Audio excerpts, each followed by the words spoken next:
Hoje a gente vai falar aqui sobre um assunto polêmico, tá? É a remissão da pena pela leitura. O que isso significa, tá? O que isso significa? E se dá certo ou não dá certo, por que não dá certo no Brasil?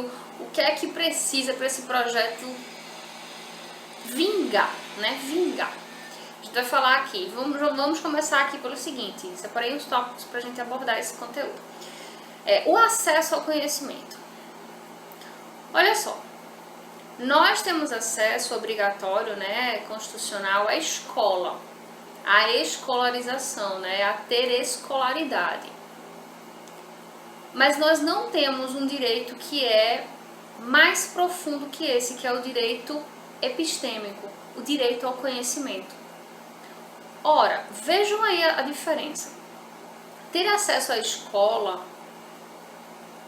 considerando que o Brasil é um país que forma muito mal os seus professores, e eu estou falando dos professores, imaginem os alunos.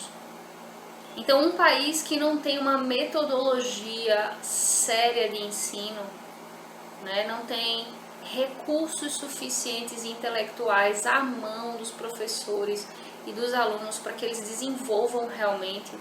Então, num país como esse, a gente está muito longe de ter acesso ao conhecimento. Então, o conhecimento ele fica lá atrás, somente para aquelas pessoas que, sabe se aquela coisa de você chutar a porta? Somente para essas pessoas. Se a gente estiver falando de pessoas de classe menos favorecida socialmente, só aquelas pessoas que chegam lá e tentam desbravar, ler, estudar sozinho por conta própria, porque se a gente for depender do que a gente aprende na escola, aqui no Brasil, a gente dança. Então, o conhecimento, a gente tem direito a não ser enganado. A gente deveria ter esse direito, né? O direito epistêmico, o direito ao conhecimento, é um direito, inclusive, de não ser enganado pelas ideologias, pelas mídias, por essas notícias falsas e tal. A gente devia ter esse direito, mas nós não temos. A gente tem que correr atrás do prejuízo.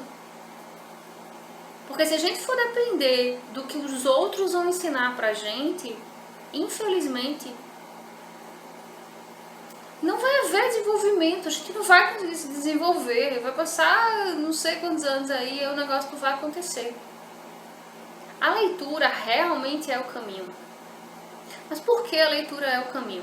Você pode falar assim, Priscila, mas eu assisto televisão, eu sou bem informada, eu sei o que está acontecendo no Brasil e no mundo. Olha só, saber o fato, sem conseguir analisar o fato, não é saber o que está acontecendo. É ser manipulado pelas mídias que trazem aquela informação. Então, ter condições de ler o fato e entender o que ele significa é que está associado ao que realmente é conhecimento. Não tem a ver com opinião, não. Mas a opinião de fulaninha é diferente da minha, eu discordo, isso aí tá errado. Não, não tem a ver com opinião. Tem a ver com interpretação da realidade. O sistema capitalista, ele traz a chave para o próprio problema que ele injeta, né, com a globalização. Então, o capitalismo, ele traz a ideia de vencer a qualquer custo, né? É o vencedor que é o premiado. A justiça é feita ao vencedor, então o vencedor conquista os territórios, tem acesso aos bens de consumo e tal, e aquele que não consegue fica às margens, né? É o marginalizado. Só que todo mundo quer conseguir, todo mundo quer chegar lá em cima, todo mundo quer ter bens de consumo, todo mundo quer ter uma vida boa. Mas só que parte da comunidade, parcela, uma grande parcela que a gente chama de base da pirâmide aqui no Brasil, não tem acesso, porque não consegue se desenvolver, né? Intelectualmente não consegue. E aí o que é que aparece? Que é, digamos assim, que está no rol das possibilidades para essas pessoas. O mundo do crime. E aí é nesse que elas engatam. E quando chega lá dentro, né, dos presídios brasileiros, são conhecidos pela superlotação, pela gerência mal feita, né, que é isso aí, que não ressocializa. Então as pessoas saem de lá piores, né, do que entraram. Então essa estrutura tem a ver com a falta de instrução da gente. E não tem a ver com escola e nem tem a ver com educação. Porque, olha, o Paulo Freire já dizia, ninguém educa ninguém. Isso significa que um professor ele pode provocar, mas ele não vai educar a gente, porque é opcional. É você que decide o momento em que você realmente quer começar a tirar os véus. Então, por exemplo, o capitalismo, né, como falei, ele traz essa ideia da chave para resolver o problema. Esse livro mesmo aqui do Ralph Foster, ó, O Retorno do Real, esse livro mostra, né, ele faz uma reflexão sobre o que essa realidade fabricada que a gente tem acesso, o que ela gerou para toda uma população de mass média. Então, mass média é mais ou menos um termo, né, da cultura, é mais ou menos o que a gente chama de a massa. Só que ninguém quer ser massa. Quando a gente fala massa, as pessoas sempre se excluem. Eu não sou a massa. Mas o que é a massa? A massa são aquelas pessoas que se informam pelas mídias. Porque as mídias não têm nenhum compromisso em trazer realidade para ninguém. As mídias são aparelhos da indústria. Então, indústria sempre associa. Quando a gente falar em indústria, pense em lucro. Indústria não quer bem de ninguém. Então, quando você transforma a cultura em indústria, você não quer que as pessoas aprendam. Né? Eles, né, o poder econômico, não quer que as pessoas aprendam. Ele quer o quê? Que as pessoas comprem. Não existe indústria de arte. Não poderia existir, mas existe. Então a indústria de arte faz o quê? Ela mescla informações para que a gente fique pensando, eu sou uma mosca ou eu sou uma abelha? Eu não sei onde eu pouso, eu não sei onde pousar. Porque a indústria não está nem um pouco interessada na função da arte. A função da arte é desenvolver as nossas habilidades humanas, as mais altas. E a indústria não. É desenvolver as nossas características biológicas mais baixas. Olha só a diferença do homem sapiens para o homem sapiens. Vocês lembram qual é, né? A gente viu isso lá em biologia, não foi? A diferença é que o homem sapiens, ele sabe. E o sapiens, ele sabe que sabe. E você sabe o que a gente pode fazer sabendo que sabe? Criar a nossa própria realidade. E é isso o que a leitura faz com os presos dentro das cadeias. Traz para eles a ideia do que significa saber. Porque eles não têm. Quem sabe não entra no mundo do crime. Não tem como entrar. Aí você pode dizer, Priscila, mas tem pessoas inteligentes, tem pessoas que são bem informadas e elas estão no mundo do crime. Por que isso acontece? Olha só. Quando as pessoas terem conhecimento, né, as pessoas terem informação ou leitura ou títulos, não significa dizer que elas consigam fazer a vida delas. Por quê? Porque existem certas habilidades, né? Habilidades que são sociais, habilidades que são políticas, habilidades que são emocionais. Existem várias habilidades que o ser humano precisa desenvolver. E ele precisa desenvolver como? Lendo, estudando, aperfeiçoando cada uma dessas partes que condiz com o que significa a formação de uma vida. Então você pega uma pessoa, por exemplo, você pega um Nikola Tesla, o cara vai lá, cria a energia elétrica, né? Consegue, na verdade, conceber energia elétrica ali e beleza. mas o cara morava numa pensão barata que outras pessoas pagavam, porque ele não tinha condições de, ele não tinha dinheiro para suprir as próprias necessidades. Então, o foco dele era fazer descobertas. Só que gerir a própria vida faz parte, é uma das habilidades, ou seja, a pessoa gera conhecimento, ela absorve conhecimento, ela tem conhecimento, mas ela precisa também aprender a gerir a própria vida, que é uma outra habilidade, que a maior parte dos intelectuais não tem. Muitos deles não têm. Por que eles não têm? Porque eles acham que é secundário ir para questões mundanas como o fato de ganhar dinheiro. Mas ganhar dinheiro faz parte de ter conforto, faz parte de viver bem dentro da sociedade. Mas há ainda uma ideia, né, é uma questão também cultural, há ainda uma ideia de que isso seja algo menor para muitos dos intelectuais, mas não é. Então faz parte, gerir a questão econômica da vida também faz parte, é uma habilidade que a gente precisa desenvolver. Então é pela leitura, claro, é pelos livros, não tem como a gente fazer de uma outra forma. Um professor pode provocar você, pode abrir sua mente, descascar ali, tirar umas cascas da sua cebola, né? Fazer algumas percepções se abrirem na sua vida, mas é você quem vai pegar os livros e começar a ler, porque você só vai alargar as noções do seu cérebro, fazer a dilatação delas e transformá-las em conhecimento, se você pegar os livros. Tá? Tem um livro, um filósofo argentino que eu gosto muito, que é o José Engenheiros. Aqui, ó. O José Engenheiros, ele escreveu um livro que é maravilhoso, que é esse aqui, ó. É O Homem Medíocre. O meu tá tão velhinho.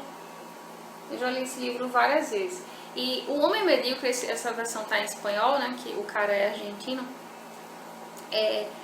Esse livro aqui, O Homem Medíocre, né, ele mostra o que significa o nosso cérebro, o que significa a mediocridade, né, que é um cérebro cheio de noções que não são dilatadas, não tem conhecimento, tem noção sobre muita coisa, mas não sabe mesmo de nada.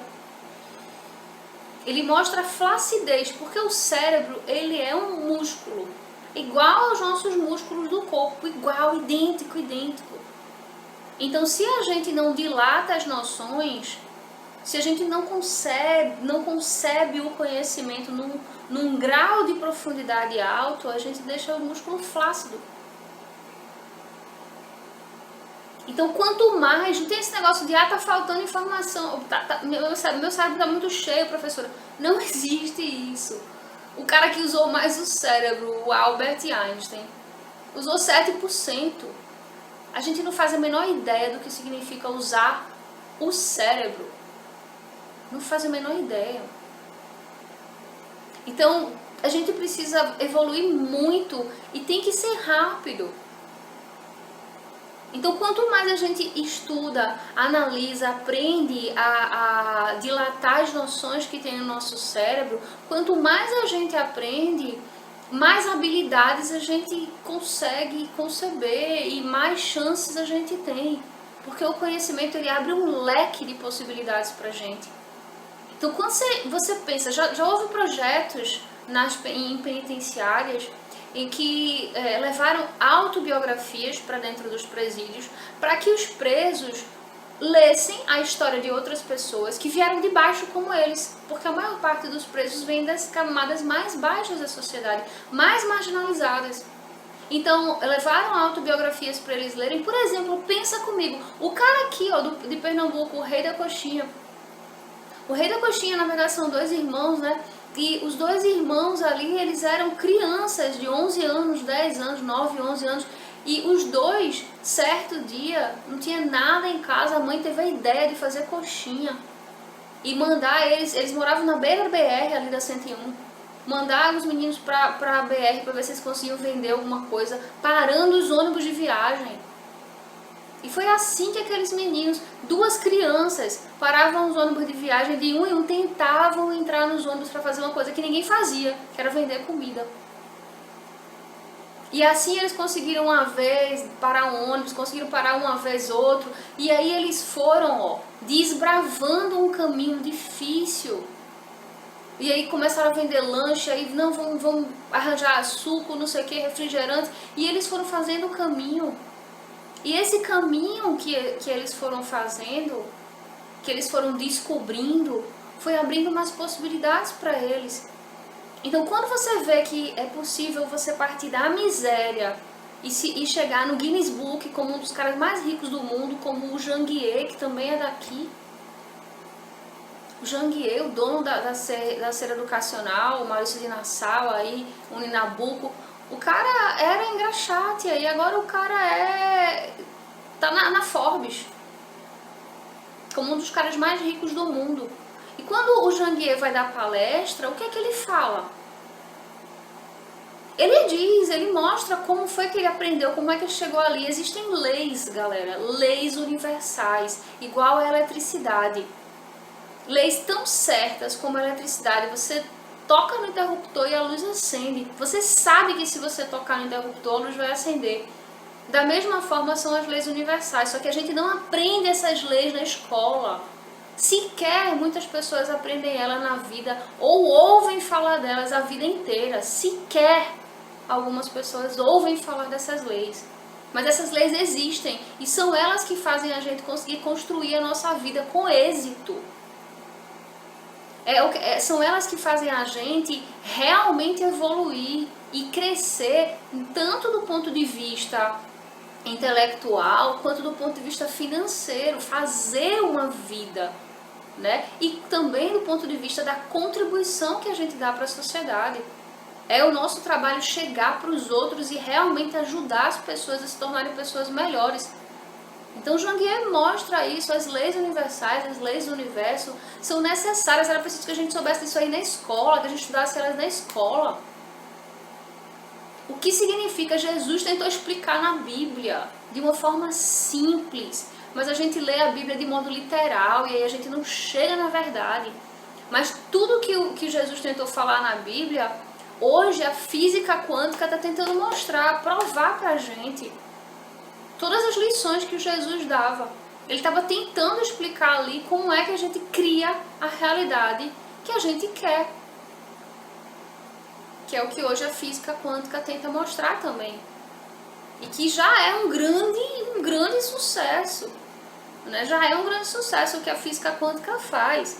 Porque nem a filosofia que tentou fazer isso a vida inteira, tudo que os filósofos tentaram fazer foi mostrar como se cria a vida. O que significa a verdade? O nosso objetivo na Terra é simplesmente aquele que Jesus diz na Bíblia. Encontrai a verdade e ela vos libertará. É aquilo. Para a gente encontrar a verdade, a gente tem que tirar os véus. Para tirar os véus, a gente tem que ir atrás do conhecimento. Vocês veem lá os versículos bíblicos, né? O Jesus fala o tempo todo. Não seja insensato e procure o conhecimento. Isso está lá na Bíblia. E a gente tem aí um negócio chamado indústria da distração e do entretenimento. Então as pessoas estão distraídas com pornografia. O Pornhub aí é um site que tem milhões, quase 100 milhões de visualizações diárias. E quantas pessoas param para pegar num livro que mostra para elas o que significa ler uma notícia manipulada? Quantas pessoas pegam um livro para entender esse processo? E eu digo a vocês, eu não fui leitora quando criança, eu não fui leitora de gibi, nem leitora de livro infantil, que meus pais não tinham condições de comprar. Então eu herdei lá na minha casa uma estante de livros do vovô. E eram clássicos da literatura, então eu comecei lendo com 11 anos Dostoiévski, Guy de Maupassant, Flaubert. Esses caras, né? Esses caras começaram a abrir a minha perspectiva. Começaram a me mostrar um mundo novo, principalmente a literatura russa, o Dostoiévski, que eram caras assim incríveis, Você lê um livro daquele e a sua percepção, sabe, um monte de casca de cebola que vai caindo. E aí você fica dizendo, meu Deus, então é isso a realidade. O nosso objetivo aqui na Terra é fazer com que as cascas caiam. O Sócrates, que foi depois de Jesus, o cara mais sábio que já existiu, né? E ele veio antes de Jesus, né? Na verdade ele nasceu 5 séculos antes. O Sócrates, quando terminou a vida, ainda tinha um monte de casca de cebola para cair. E ele dizia assim, eu só sei que nada sei. E ele, quando disse isso, não era porque ele estava achando que, querendo, como a gente usa essa expressão, dar uma de humilde, não. Ele estava dizendo isso porque realmente era verdade. Porque por mais que ele soubesse, e por mais genial que ele fosse, ele sabia que o mistério, que o conhecimento, todos os dias, é passível de ser descoberto. Não chega um momento em que acabam as cascas da cebola, não. São muitas cascas de cebola para cair. Então tem livros que a gente lê, tem livros clássicos que são tantas cascas que caem que você diz assim, meu Deus, você não consegue ser nem parecido com o que você era antes. Não consegue. Você olha pra você, você tem pena de quem você era. Você diz assim, meu Deus, como é que eu fui assim? E esse é o nosso objetivo, levar a leitura para dentro do presídio significa empoderar as pessoas. E quando a pessoa tem poder nesse nível que eu estou falando, né, um poder de criar a própria vida, nunca ela vai querer ir para o crime. Nunca ela vai querer. Ela vai querer criar a felicidade, ela vai querer criar as estruturas da bonança na vida delas. Porque o crime vai atrás de quê? As mídias trazem pra gente um incentivo de consumo tão grande que as pessoas só querem ter coisas. Todo crime é motivado por ter algo. Por conquistar alguma coisa relacionada, geralmente a patrimônio. Então, a leitura faz a gente criar possibilidades que antes não existiam na nossa vida. Então, como a falta da leitura faz a falta de oportunidades, a falta de visão da vida faz com que a gente se sinta como excluído, marginalizado, com raiva. Então, a falta de conhecimento e de instrução desperta raiva nas pessoas, desperta ressentimento, desejo de vingança, desejo de ideia de exclusão, preconceito. E quando a gente entende como é possível construir a vida que a gente quer, que a gente planeja, aí sim tem crime, não tem possibilidade de crime.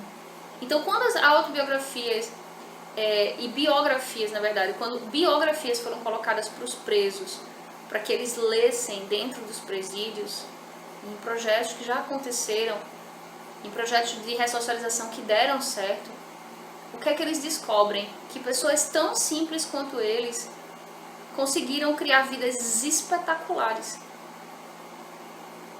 E aí eles percebem que é possível para eles, que agora eles sabem o caminho. E aí todos saem de lá querendo construir uma vida completamente outra, completamente diferente. Então, para vocês terem uma ideia, eu tô até com o Confissões aqui, ó, do Rousseau, que é um livro biográfico, né? Autobiográfico, que eu gosto muito. E a gente percebe aqui, por exemplo, como é que foi a vida do cara, né? Então, uma biografia ou uma autobiografia, que a auto é o cara que escreve, né? A biografia é alguém que escreve sobre ele. Então, tanto a biografia mostra como a pessoa cresceu, quais foram os passos que ela deu para se desenvolver, como a autobiografia também mostra isso. Então, aqui o Rousseau, ele se confessa, né? Então, eu vou confessar como é que eu cheguei, como é que eu fiz, como é que foi o meu caminho. E quando alguém conta pra gente, alguém que conquistou um caminho como esse filósofo, né? Então, alguém que conquistou um negócio assim tão alto, quando conta pra gente como é que foi feito, aí o mapa, né? O mapa se forma na nossa visão. E a gente consegue perceber que é possível chegar lá, porque agora o caminho é seguro, eu sei por onde ir. Não pensem que o que as mídias falam aí pra gente que é o caminho da felicidade não pensem que isso aí é o caminho da felicidade não, porque não é. Muita gente que vai por esse percurso aí dança quando chega lá. É muito diferente. O caminho é muito diferente e a gente precisa de conhecimento para percorrer. Por isso que o direito epistêmico, né, o direito ao conhecimento, à episteme, deveria ser realmente o nosso direito e não apenas o direito à educação. Porque a gente tem o direito à educação e, no entanto, a gente não sabe gerir a própria vida. É isso que a gente tem visto. Não só as pessoas que estão nos presídios, mas as outras. Nós que estamos aqui na sociedade não sabemos gerir a nossa vida e por essa falta de possibilidade é o que? Depressão, é ansiedade, é dependência, é carência emocional. Tudo isso porque a gente não consegue dar conta, a gente acha muito difícil porque a gente está o tempo todo colado num negócio que não tem o propósito de instruir a gente, que é a mídia. A televisão. A televisão não tem nenhum propósito de ajudar a gente a ser melhor. Nenhum propósito. Então o primeiro passo é parar com a televisão, é deixar a televisão para lá e pegar os livros. Eu tenho indicado aqui alguns livros, né? Eu tenho indicado aqui mesmo, ó, o Super Cérebro do Deepak Chopra. Esse livro mostra, né? Ele não é só do Deepak Chopra, ele é do Rudolf Tanz também, então que é um físico. Esse livro aqui mostra como é que a gente pode entender as leis do universo. Então o universo ele é igual a gente, né? Esse outro livro também do Deepak Chopra mostra isso. Ó. Você é o universo. Nesse livro aqui, que ele faz com o Menas Kafatos, que é um neurologista. Então esse outro livro mostra também como é que a gente, o humano, do ponto de vista psicológico, a gente replica as leis da física. A gente replica. Então se a gente entende as leis da física, a gente consegue gerir a nossa vida. Porque a vida psicológica, o nosso pensamento, ele é uma coisa. Ele é uma coisa que a ciência tem mostrado que é energia pura. E essa energia tem as formas de ser geridas. Se a gente gerir essas energias das formas corretas, a gente consegue conquistar tudo o que a gente quer. Então a gente sai de baixo, como um Janguier, como um cara lá, o rei da coxinha, e a gente sobe, ascende, conquista aquilo que a gente realmente quer. Mas tudo tem a ver com conhecimento, tudo tem a ver com isso. Nós estamos na era do conhecimento. A era do conhecimento é a era em que todos os livros que a gente puder imaginar praticamente estão disponíveis em PDF. Pra gente baixar no computador, basta ter internet e você tem tudo. O conhecimento do mundo todo, você faz curso, você faz tudo que você quiser pela internet.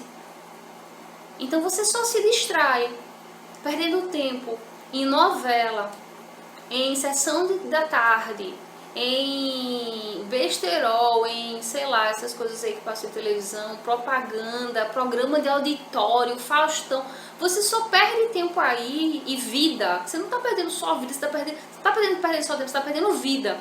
Você só perde isso aí se você quiser em Big Brother. Porque a vida, ela pode ser construída da forma que a gente quer, agora a gente precisa fazer o caminho. Igual ao caminho daquelas pessoas que conquistaram, que realizaram grandes coisas, grandes feitos.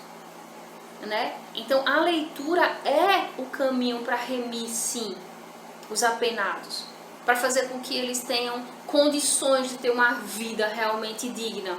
E não só a deles, a nossa. A leitura é algo que está acessível para a gente, para todo mundo.